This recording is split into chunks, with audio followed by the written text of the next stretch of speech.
देखिए समाजवादी पार्टी की तो क्या दुर्गति होने जा रही है।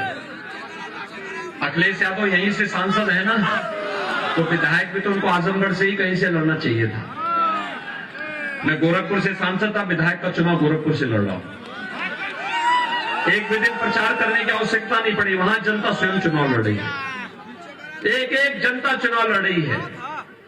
और अखिलेश यादव की स्थिति क्या है, जब जनता उनको हरा रही थी तो मुलायम सिंह जी को लेकर के चले गए, और मुलायम सिंह जी भी राजनीति के माहिर खिलाड़ी हैं। वे मंच पे तो गए, उन्होंने वहां की जनता से कहा, भैया देखो मैं जानता हूं तुम किसको जिता रहे हो। तो समाजवादी पार्टी का एक पदाधिकारी बोलता है, कहता भैया का नाम बोल दो। वो कहते हैं देखो मुझे नहीं जानकारी कौन यहाँ पे प्रत्याशी है, जनता को फैसला करने दो। जिस पार्टी के राष्ट्रीय अध्यक्ष का नाम पूर्व राष्ट्रीय अध्यक्ष न जानता हो या पिता पुत्र का नाम न जानता हो, इसी को दुर्गति कहते हैं। दुर्गति इसी को कहते हैं। भाइयों बहनों, इन लोगों ने आजमगढ़ ही नहीं, उत्तर प्रदेश के नौजवानों के सामने पहचान का संकट खड़ा किया था। आजमगढ़ का नौजवान उत्तर प्रदेश के बाहर जाता था, उसको होटल में रूम नहीं मिलता था, धर्मशाला में जगह नहीं मिलती थी। आज आप जाएंगे, आज आप आजमगढ़ के हो या गोरखपुर के, मऊ के हो या गाजीपुर के, आप कहीं जाएंगे, लोग आपकी पहचान किस रूप से लेंगे, कहेंगे अच्छा उत्तर प्रदेश से आए हैं, भगवान राम के अयोध्या के उत्तर प्रदेश से, भगवान कृष्ण से नाम जुड़ेगा, बाबा विश्वनाथ से नाम जुड़ेगा, और अंततः लोग ये पूछेंगे अच्छा आप उस उत्तर प्रदेश से आए हैं जहां योगी जी मुख्यमंत्री हैं, ये जरूर पूछेंगे, पूछते हैं ना। ये परिवर्तन हुआ है भाइयों बहनों, और उस परिवर्तन को आगे बढ़ाने के लिए आज हम सब आपके बीच आए हैं। आजमगढ़ की 10 की 10 सीट भारतीय जनता पार्टी के पक्ष में जानी चाहिए, क्योंकि अगर विकास और बुलडोजर एक साथ चलने हैं तो भाइयों बहनों दमदार सरकार चाहिए। दमदार सरकार के लिए मैं आपके पास आया हूं।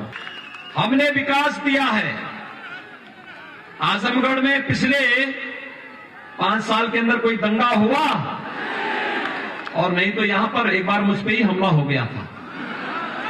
हुआ था कि नहीं हुआ था? अजीत राय की हत्या हुई थी, तब मैं आया था आजमगढ़ में। एक बार सुल्लन यादव की हत्या हुई थी, तब भी मैं आया था, और दोनों बार समाजवादी पार्टी की सरकार थी। भाइयों बहनों, ये लोग सुरक्षा में सेंध लगाने वाले हैं और आपकी पहचान के संकट को खड़ा करने वाले लोग हैं। इसलिए आज मैं आप सबसे अपील करने के लिए आया हूं कि सुरक्षा हो या सम्मान, या फिर गरीबों को मिलने वाली योजनाओं का लाभ। अकेले आजमगढ़ में हमारी सरकार ने 67,000 गरीबों को एक एक आवास उपलब्ध कराया है। प्रधानमंत्री किसान सम्मान निधि हो या किसानों का कर्ज माफी का कार्यक्रम, हर गरीब के घर में शौचालय बनाने का कार्य हो, या फिर यहां पर मिलने वाली वे सभी सुविधाएं जो यहां के नागरिकों को मिलनी चाहिए, ये भारतीय जनता पार्टी उपलब्ध कराई है और भारतीय जनता पार्टी उपलब्ध कराना चाहती है।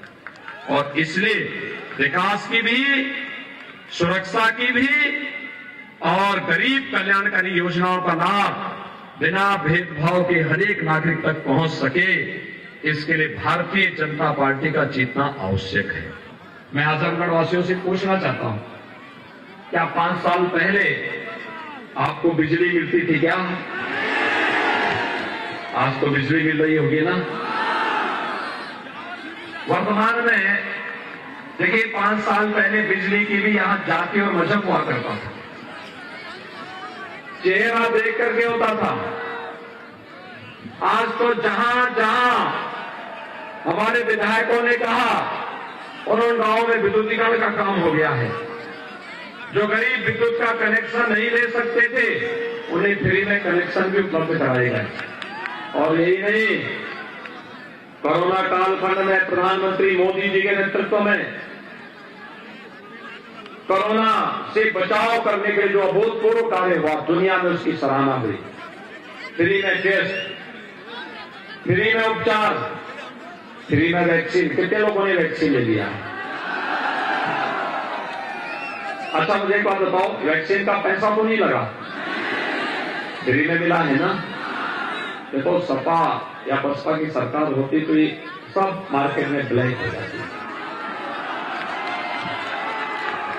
अच्छा, गरीबों को कोरोना कालखंड में 2 बार राशन मिला है कि महीने में? सबको मिला है ना? कोई भेदभाव तो नहीं हुआ।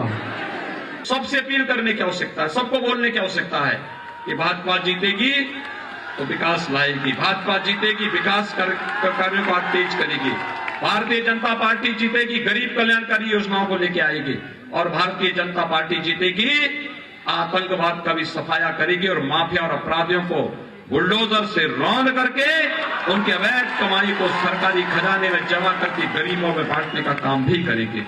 और इसीलिए आज मैं आपके पास आया हूं। आप मेरी बात से सहमत हैं? भाजपा को जिताएंगे, श्रीमती वंदना सिंह जी को भारी बहुमत से विजयी बनाएंगे, भारी बहुमत से।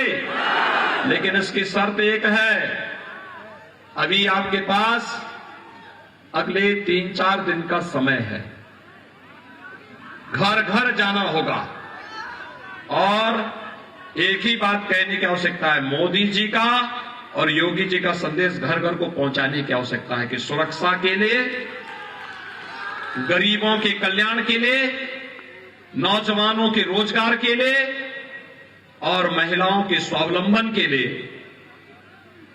गरीबों को मिलने वाली योजनाओं का लाभ बराबर मिले, इसके लिए आप जरूर भाजपा को वोट दीजिए, कमल निशान को वोट दीजिए।